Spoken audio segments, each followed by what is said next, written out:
Marcus Chun stared at the display screen on his ship's bridge.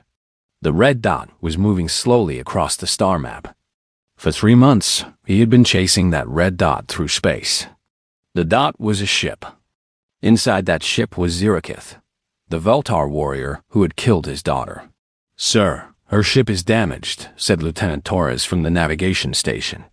"She's heading for the moon near Kepler 7. I think she's going to crash." Marcus nodded but said nothing. He never said much during a hunt. The crew of the U.S. Retribution called him the Silent Death behind his back. He didn't mind the name. It was true enough. When Marcus Chun marked someone for death, they died. That was how things worked. The other species in the galaxy feared humans for good reason. Humans never forgot. Humans never forgave. When someone hurt a human's family, that human would chase them to the ends of space. It didn't matter how long it took. It didn't matter how far they ran. Humans were patient hunters. Marcus remembered the first time he met aliens. He was just a young soldier then. The Galactic Council had welcomed Earth into their community. They said humans were an interesting species. They said humans had potential. That was before they learned what humans did to their enemies. The first alien war taught the galaxy everything they needed to know about humans. The HFY had attacked human colonies, thinking humans were weak because they were new to space. The HFY learned they were wrong. Humans hunted down every single HFY commander who had ordered attacks on human civilians. It took 5 years, but every one of them died. After that, the galaxy treated humans differently. They gave humans respect. They also gave humans fear. Other species would fight wars and then make peace. They would forgive old enemies and move on. Humans did not work that way. Hurt a human's family, and that human would spend their whole life making you pay. "Sir, we're getting close to the moon," Torres said.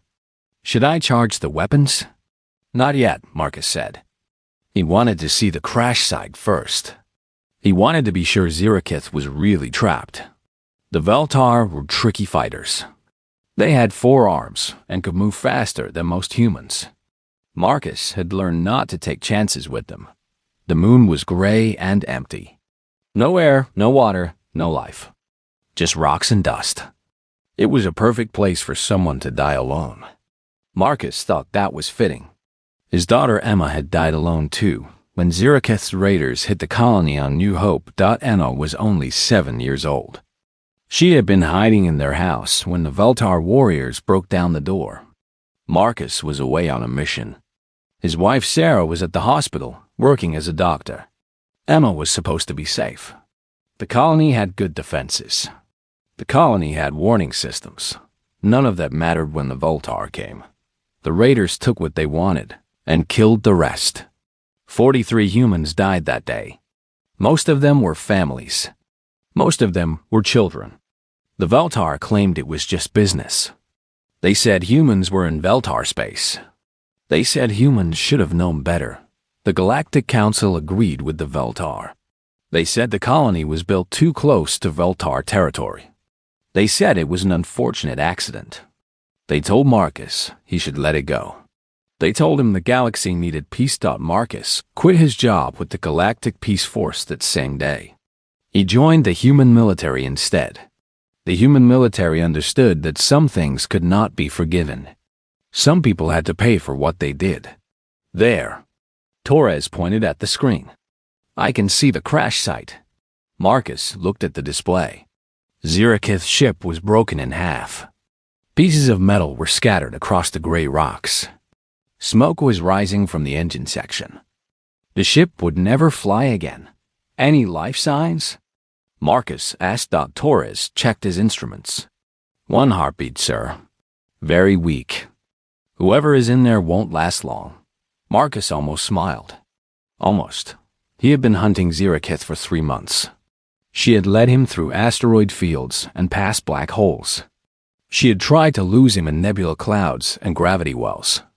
She was a good pilot and a smart warrior. But she was not smart enough. "Prepare the shuttle," Marcus said. "I'm going down." "Sir, we could just fire from here," suggested Torres. One shot and it's over. Marcus shook his head. No, this one is personal. I need to look her in the eyes. The shuttle ride to the surface took 20 minutes. Marcus spent the time checking his weapons and thinking about Emma. She would have been 10 years old now. She would have been starting to learn about space and aliens and all the wonders of the galaxy. Instead, she was buried on Earth, next to her grandparents. Marcus landed the shuttle 50 meters from the crash site. The moon's low gravity made walking easy. He moved carefully through the wreckage, looking for traps. The Veltar were known for setting up surprises for their enemies. He found Zirakith pinned under a heavy beam from her ship's ceiling. She was bleeding from cuts on her face and arms. Her blue scales were cracked in several places. One of her forearms was bent at a wrong angle. She looked up when Marcus approached. "Human," she said in basic English. Her voice was weak, but not afraid. "I know why you are here." Marcus raised his plasma rifle and pointed it at her head. "Do you remember New Hope Colony?" "Yes," Zirakith said. "I remember all of them." "Do you remember a little girl with brown hair? She was hiding in her bedroom when your warriors found her." Zirakith closed her eyes. "I remember." Marcus felt his finger tighten on the trigger. 3 months of hunting were about to end. Justice for Emma was 30 seconds away. The galaxy would learn once again that humans always kept their promises. Especially promises about revenge. Then he heard something that changed everything. The sound was small and weak. At first, Marcus thought it might be air leaking from the broken ship. Then he heard it again. It was not air. It was crying. Something very small was crying somewhere near. Zirakith. Marcus kept his rifle pointed at the Veltar warrior, but looked around the crash site. "What is that noise?" Zirakith opened her eyes. For the first time since Marcus found her, she looked scared. Not scared of dying. Scared of something else. "Please," she whispered. "Kill me if you must. But do not hurt the small one." Marcus frowned. "What small one?" The crying got a little louder. Marcus realized it was coming from under Zirakith herself. She was protecting something with her body. Even with a broken arm and trapped under heavy metal, she was using her other 3 arms to shield whatever was making that sound. "Move away," Marcus ordered. "I cannot," Zirakith said. "The beam has me trapped." "But please, human. I know you hate me. I know I deserve to die. But the little one did nothing wrong." Marcus studied the situation. Zirakith was definitely trapped. The metal beam across her legs was too heavy for her to lift. But she was still covering something with her arms. Something that was crying like a baby. "What are you hiding?" Marcus demanded. Zirakith looked up at him. Her yellow eyes were filled with pain, but also with something Marcus had not expected to see. She looked sad. She looked sorry. "A youngling," she said quietly. "From the refugee ship we attacked near Vega Station. Most of the adults died, but some of the children survived. This one was hurt and scared. I could not leave it to die alone." Marcus felt his world tilt. A youngling. A child. Zirakith, the warrior who had killed his daughter, was protecting an alien child with her own body. "You kept it alive?" Marcus asked. "For 6 weeks, Zirakith said. "Since the attack. It was hungry and frightened. I gave it food. I kept it warm. I sang it the old song so it would not feel alone." The crying got louder.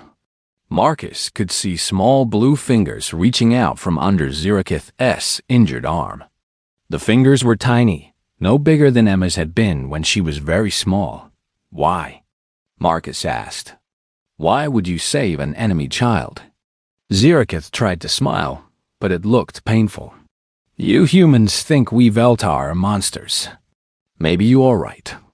Maybe I am a monster. But even monsters can learn what is right." Marcus remembered the reports about the attack on the refugee ship. Veltar raiders had hit it while it was traveling through neutral space.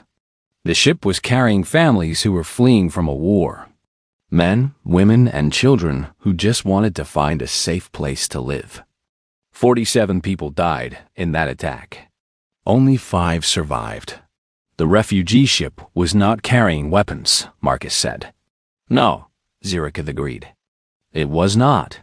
There were children on that ship. Yes, many children. Marcus felt anger rising in his chest. You killed children. Again. Zirikith closed her eyes. Yes, I have killed many children in my life. Too many. I thought it was the way of war. I thought it made me strong. She opened her eyes and looked at Marcus. I was wrong. The small crying stopped for a moment. Then it started again, weaker than before. The youngling was getting tired. Or maybe it was getting sick. Marcus could not tell. How old is it? Marcus asked. Maybe 2 years in human time, Zirikith said. Still very young. Still needing care. Marcus thought about Emma when she was 2. She had been so small then. So trusting. She believed everyone in the world was good. She believed her daddy could fix anything and protect her from everything bad. She was wrong about that, but Marcus had never told her so. The youngling needs a doctor, Zirikith said. It has been hurt. Not badly, but it needs help. Real help, not just what I could give it. Why should I care about that? Marcus asked. Zirikith looked surprised. Because you are human. What does that mean? It means you protect children. All children. Even enemy children. That is what humans do. Marcus laughed, but there was no happiness in the sound. You think humans protect children? I could not even protect my own daughter from you. Zirikith stared at him for a long moment. Your daughter? Emma Chun, 7 years old. Brown hair, brown eyes. She liked to draw pictures of spaceships. She wanted to be a pilot when she grew up. Marcus felt his voice getting harder. You killed her on New Hope Colony. Understanding filled Zirikith's yellow eyes. The small human in the house with the red door. She was hiding under her bed. Marcus raised his rifle again. His hands were shaking now. You remember her? Yes, Zirikith whispered. I remember her. She was crying for her father. She was crying for me, Marcus said. And I was not there to save her. The alien youngling made another soft sound. Both Marcus and Zirikith looked down at it. Marcus could see a small face now, peeking out from under Zirikith's arm. Large eyes, blue skin, tiny nose. It looked scared and sick and very, very young. Your daughter, Zirikith said quietly. What was she like? Marcus did not want to answer, but something made him speak. She was kind. She felt sad when other people were hurt. She once cried for 3 days because she stepped on a flower. She sounds like a good child. She was the best child. Zirikith nodded slowly. Then she would want you to save this one. Marcus felt something break inside his chest. Emma would want him to save the youngling. Emma would never understand why he might choose revenge over helping someone small and scared. Emma always wanted to help everyone, but Emma was dead, and Zirikith had killed her. Close your eyes, Marcus said. Zirikith looked at him with sad yellow eyes. Will you take the youngling to safety? Close your eyes, Marcus repeated. Zirikith closed her eyes and began to speak words in her own language. Marcus recognized them as a death prayer. She was getting ready to die. She was certain he would kill her. Just like every other alien in the galaxy, she believed that humans always chose revenge. Marcus raised his rifle and pointed it at her head. His finger moved to the trigger. The youngling started crying again. Marcus held the rifle steady. His finger was on the trigger. One small movement and Zirikith would be dead. Justice for Emma would be complete. The hunt would be over. The youngling cried again. The sound was getting weaker.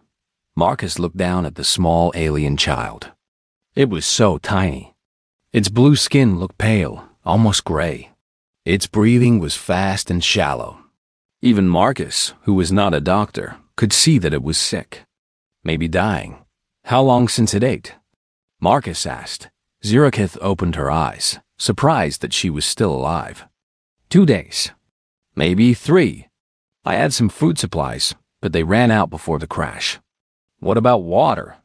Yesterday. I gave it the last water yesterday. Marcus cursed under his breath. The youngling was starving and dehydrated. In a few more hours, it would be dead. Even if Marcus called for medical help right now, it might be too late. But why should he care? This was not his child. This was not even his species. This youngling belonged to the same people who had killed Emma. Maybe it would grow up to be a raider like Zirakith. Maybe it would kill human children someday. What is its name? Marcus asked. I do not know, Zirakith said. The records were destroyed in the attack. I call it Little Star because its eyes shine in the dark. Little Star. Marcus almost smiled despite himself. It sounded like something Emma would have named a pet. She was always giving names to things that did not have names. Flowers, clouds, the neighbor's cat that visited their yard. Boy or girl? Marcus asked. Boy, I think. Though it is hard to tell with younglings. Marcus lowered his rifle a few inches. He was not sure why. The logical thing to do was to finish his mission and leave. Let the youngling die with its protector. It was not his responsibility. But Emma's voice seemed to whisper in his mind. She had always been upset when animals got hurt.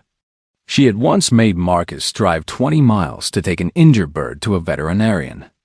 The bird died anyway, but Emma said they had to try. She said that was what good people did. You could have left it to die, Marcus said. Zirakith nodded. Yes, it would have been easier. Why did you not? Because I looked into its eyes and saw my own youngling. Marcus felt surprised. You have children? Had, Zirakith said quietly. A daughter. She would be about 15 now, in human years. What happened to her? Human soldiers killed her during the war with the Terran Republic. She was in a transport ship that was carrying supplies. Your people said all Veltar ships were military targets. Zirakith's voice was very quiet. She was just bringing food to hungry families. Marcus felt something cold move through his stomach. The war with the Terran Republic. He remembered that conflict. It had been brutal on both sides. The human military had been ordered to destroy all enemy ships, regardless of what they were carrying. Marcus had been a young officer then. He had followed his orders without question. How old was she? Marcus asked. 8, in human years. The same age Emma would be now, if she had lived. I am sorry, Marcus said, and was surprised to find that he meant it. Zirakith looked at him with wide eyes. You are sorry? For the death of an enemy child? She was not a soldier. She should not have died. Tears started to fall from Zirakith's yellow eyes. No one has ever said that to me before. Even my own people said she died with honor, fighting the human enemy. But she was not fighting. She was just bringing food. Marcus understood now why Zirakith had started raiding human colonies. She was doing the same thing he was doing. She was hunting the people who had killed her child. The only difference was that she had been less careful about who got hurt. That is why you attacked New Hope, Marcus said. Yes, I was angry. I was filled with hate. I wanted all humans to suffer like I was suffering. Zirakith looked ashamed. But killing your daughter did not bring mine back. It just made more pain. The youngling made a soft whimpering sound. Its breathing was getting worse. Marcus made a decision that went against everything he had been taught about warfare. Everything he had been taught about justice. Everything he had been taught about being human. He put down his rifle. Zirakith stared at him. What are you doing? Marcus did not answer. Instead, he pressed the communication button on his suit. Retribution, this is Chen. I need immediate medical evacuation at my location. The voice of Lieutenant Torres came through the speaker. Sir, did you find the target? Yes, I found her. Send down Dr. Martinez and a full medical team. We have 2 patients. One adult Veltar with crush injuries. One Veltar youngling with dehydration and possible malnutrition. There was a long pause. Sir, did you say we are rescuing the target? That is correct. Emergency medical evacuation for 2 Veltar individuals. Another pause. Sir, I am required to confirm this order. You are requesting medical aid for the war criminal Ziraketh? Marcus looked down at the youngling. Little Star was barely breathing now. In a few more minutes, it would be too late to save him. Confirmed, Marcus said. Medical aid for both patients. Priority 1. Yes, sir. Medical team launching now. Marcus turned off his communicator and looked at Ziraketh. She was staring at him like he had grown a second head. I do not understand, she said. You hunted me across 3 star systems. You found me. You could kill me right now and complete your revenge. Why are you saving my life? Marcus thought about that question. He thought about Emma and her love for all living things.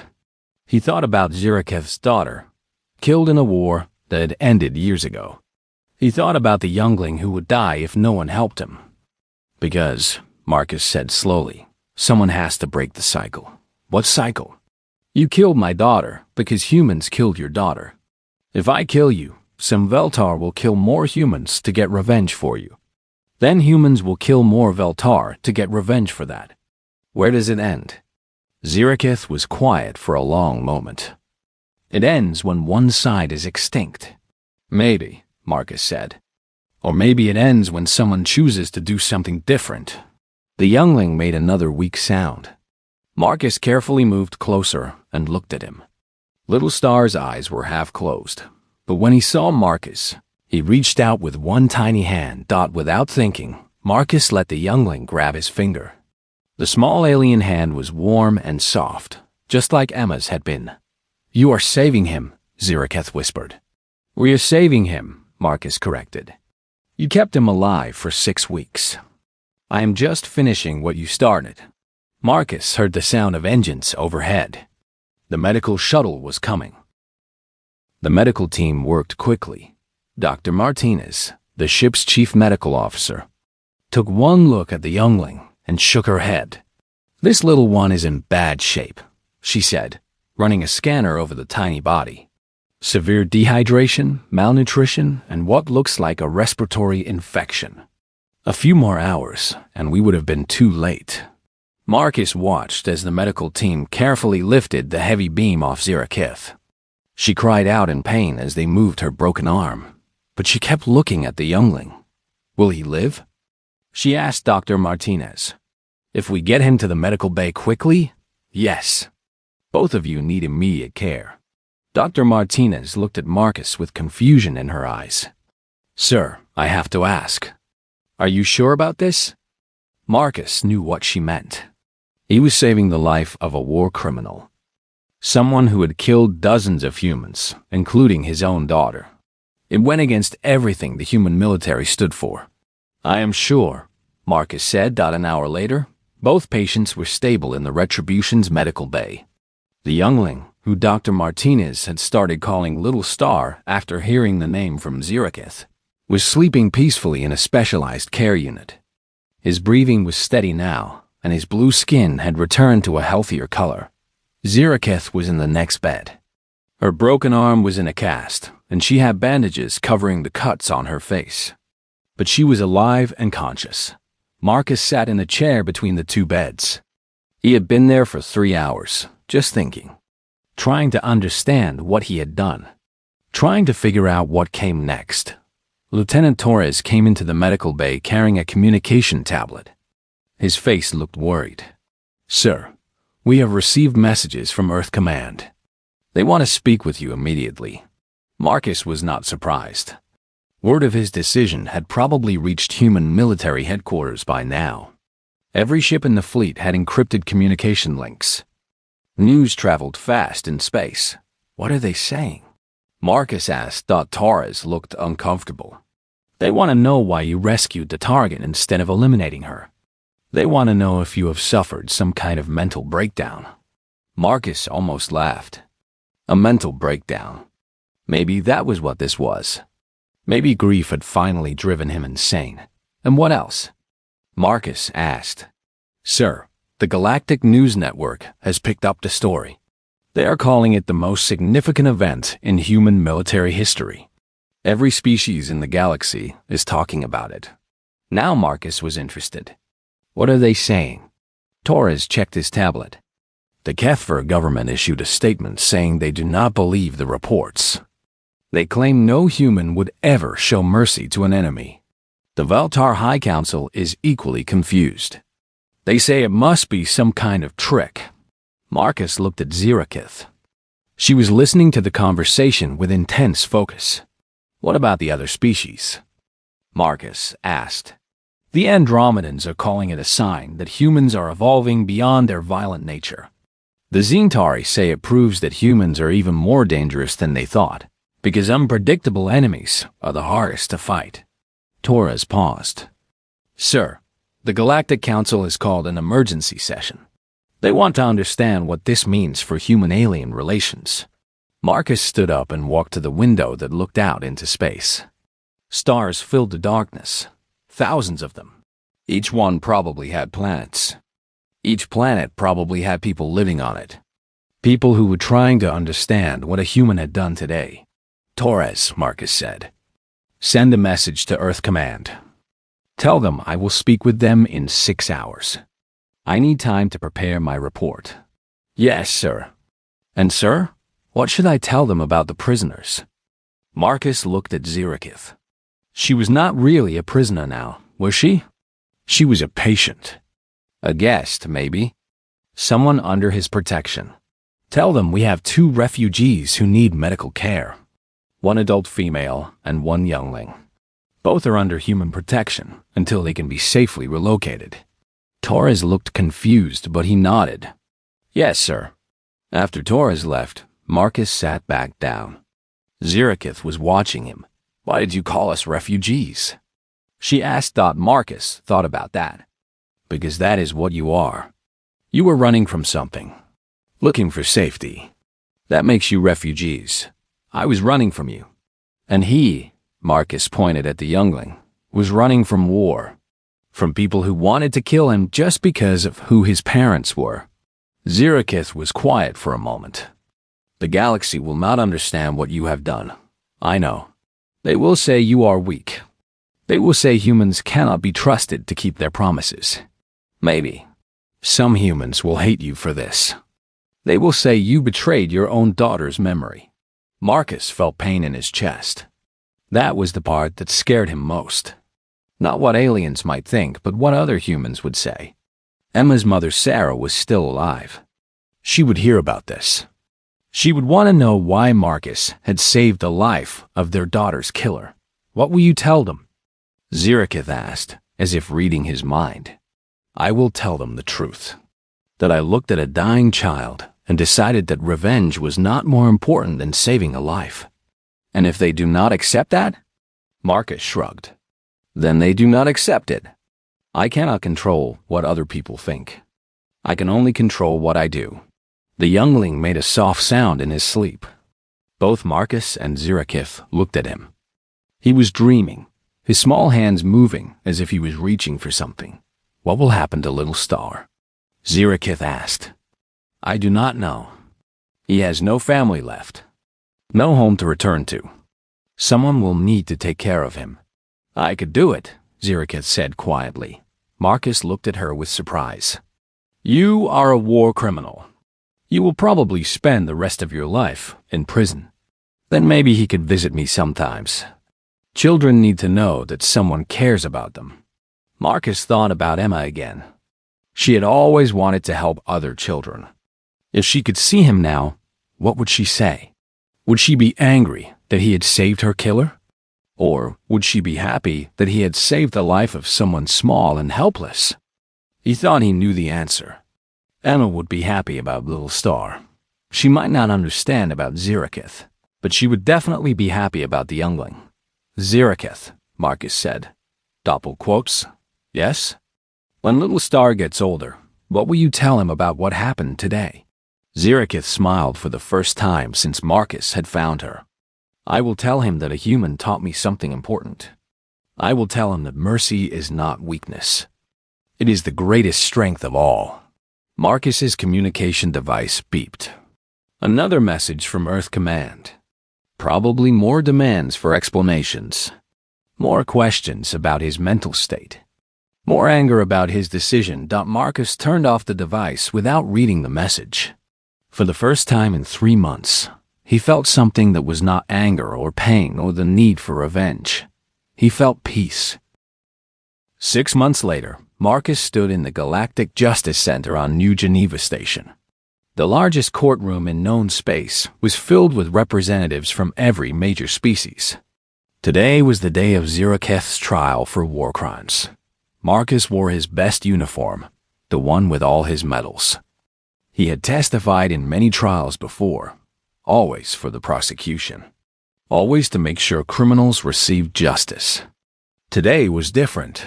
Today he was testifying for the defense. "Commander Chun," said the prosecution attorney, a tall Kethver with silver skin, "you have stated that the defendant protected a youngling during her escape. Is this correct?" "Yes," Marcus said.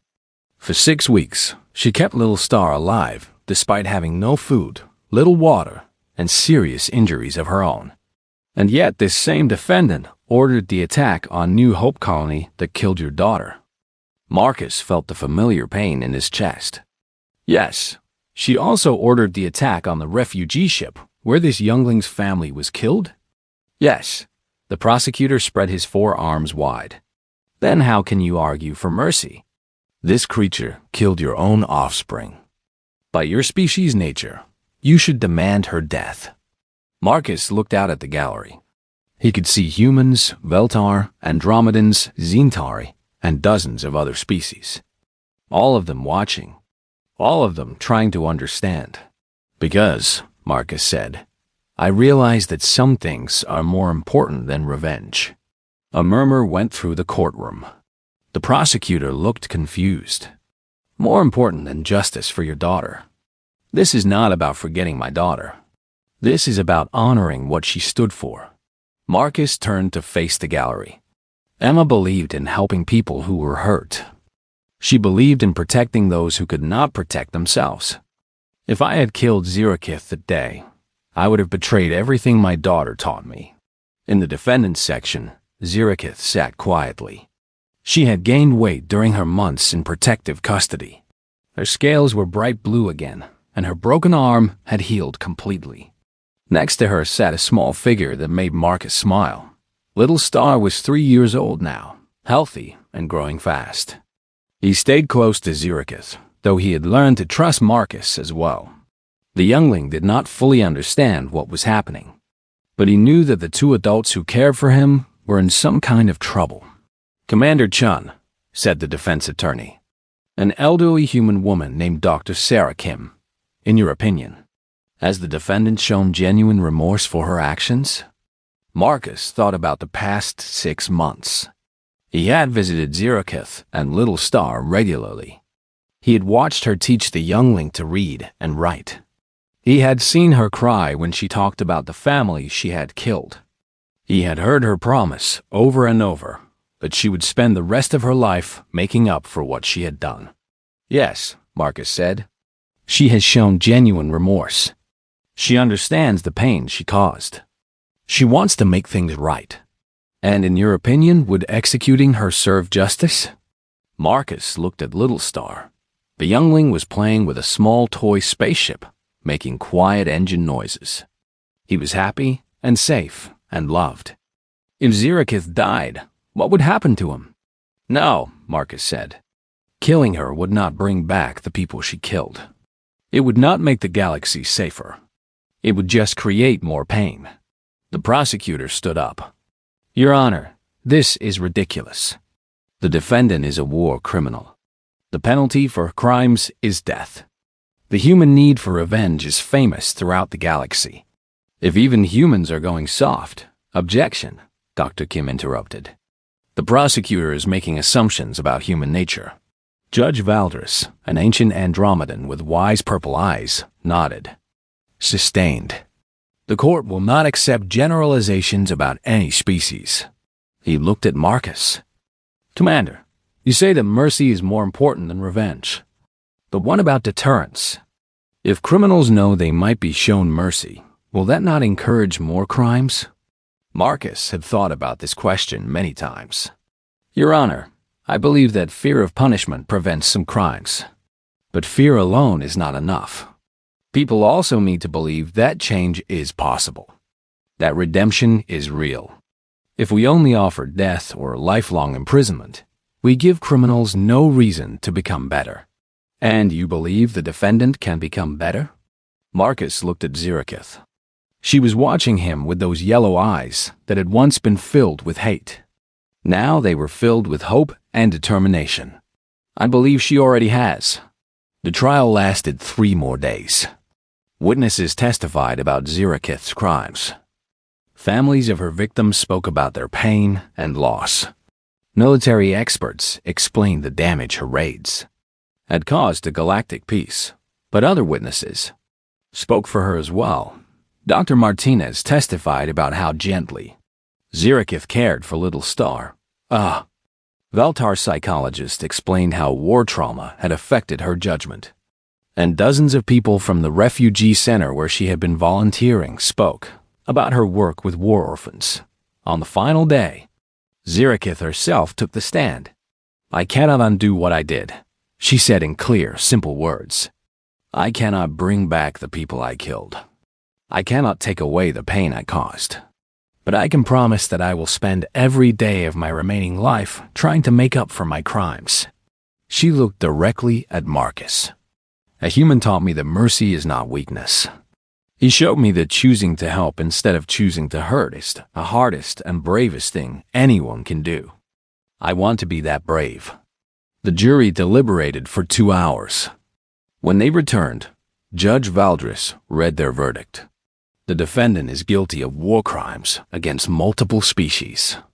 However, the court recognizes the extraordinary circumstances of her capture and the evidence of her genuine remorse. The defendant is sentenced to 20 years of community service, working with war orphans throughout the galaxy. She will remain under supervision for the duration of her sentence. The gallery erupted in surprised voices. Some were angry. Some were relieved. But most were just shocked. In 10,000 years of galactic history, no war criminal had ever received such a light sentence. Marcus felt a hand touch his arm. Little Star had climbed up into the witness gallery and was reaching for him. Marcus picked up the youngling, who immediately started babbling excitedly in his mixture of Veltar and human words. Uncle Marcus, Mama Zira says we get to help other children now. Lots and lots of children. Marcus smiled. Little Star called Zirikith Mama Zira and called Marcus Uncle Marcus. The youngling did not understand that they were supposed to be enemies. To him, they were just the 2 adults who loved him and kept him safe. That is right, Marcus said. You get to help lots of children. Later that evening, Marcus stood on the observation deck of his ship, looking out at the stars. Earth was somewhere out there, far away. Sarah, his ex-wife, had sent him a message after the trial. She said she was proud of him. She said Emma would have been proud too. Footsteps behind him made Marcus turn. Zirikith approached, carrying Little Star, who was already half asleep. Marcus, she said, I wanted to thank you. For everything, you do not need to thank me. Yes, I do. You gave me a chance to be better than I was. You gave Little Star a future. You showed the galaxy that mercy is possible. Marcus looked out at the stars again. The galaxy is still trying to figure out what happened. Half the species think humans are getting weak. The other half think we are becoming more dangerous because we are unpredictable. What do you think? Marcus considered the question. I think we are becoming what we always had the potential to be. Not just warriors or hunters or killers, but people who can choose hope over hate. Little Star made a sleepy sound and reached out toward Marcus. Without thinking, Marcus took the youngling's small hand in his. Uncle Marcus, Little Star whispered. Will you tell me the story about the human who saved the stars? Marcus smiled. Little Star had created this story himself, based on what he had heard about the day Marcus found him and Zirikith. In his version, Marcus was a brave hero who flew through space saving stars that had fallen from the sky. Once upon a time, Marcus began, there was a human who thought he knew what justice meant. But then he learned that sometimes the bravest thing you can do is choose to save someone instead of destroying them. As he spoke, Marcus thought about Emma.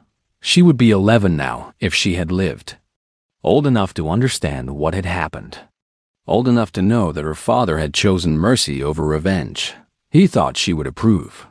Out in the darkness of space, ships from 100 different species carried the news to every corner of the galaxy.